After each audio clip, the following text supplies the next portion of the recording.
వచ్చే నెల 10 వరకు మళ్ళా గడువు ఉన్నది. వచ్చే నెల 10 వరకు ఈ కమిషన్ గడువు పొడిగించిన గౌరవ ముఖ్యమంత్రి గారికి నేను మనందరి తరఫున ధన్యవాదాలు చెప్తున్నాను.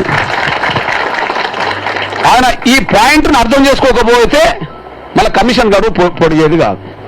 ఇక జరిగింది అంతే అనేవాడు. అంతే జరిగింది అయిపోయింది, ఇక మళ్ళీ దాని గురించి మళ్ళీ పునఃసమీక్ష అవసరమే లేదని చెప్పి ఆయన భావించుకునేవాడు.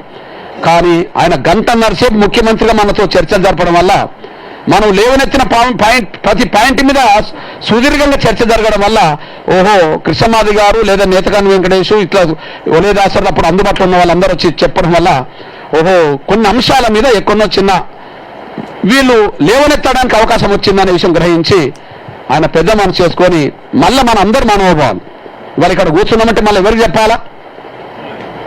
కమిషన్గా చెప్పాలి కదా. అంటే మరొకసారి కమిషన్ ముందు మనల్ని పోవడానికి, కమిషన్ ముందు మన అభిప్రాయాలు చెప్పడానికి మాత్రం కమిషన్ పునరుద్ధరణ జరగడమే కారణమైతే దాన్ని పునరుద్ధరించింది గౌరవ ముఖ్యమంత్రి రేవంత్ రెడ్డి గారికి. అదే సమయంలో సబ్ కమిటీ చైర్మన్ గౌరవ ఉత్తమ్ కుమార్ రెడ్డి గారికి మనందరి తరఫున ధన్యవాదాలు చెప్తున్నా. నేను కొత్తగా చెప్తున్నాను.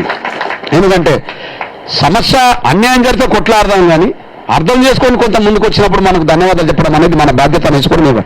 సమస్య మొండిగా పోయింది అనుకోండి, సమస్యలో న్యాయం ఉన్నదని తెలిసినా కూడా న్యాయం చేయము, మేము మొండిగానే ఉంటామని అనుకోండి, ఆ మొండిగా ఉంటా అన్న వాళ్ళు ఏ స్థాయిలో ఉన్న వాళ్ళని ఎదుర్కొంటాం, అందులో రెండో మాట లేదు.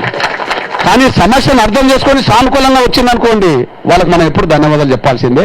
నేను గౌరవ ముఖ్యమంత్రి రేవంత్ రెడ్డి గారికి, అదే సమయంలో sub committee chairman Uttam Kumar Reddy గారికి మన అందరి తరఫున ధన్యవాదాలు చెప్తున్నాను కూడా మీ దృష్టికి తీసుకొస్తున్నాను. ఈ నేపథ్యంలో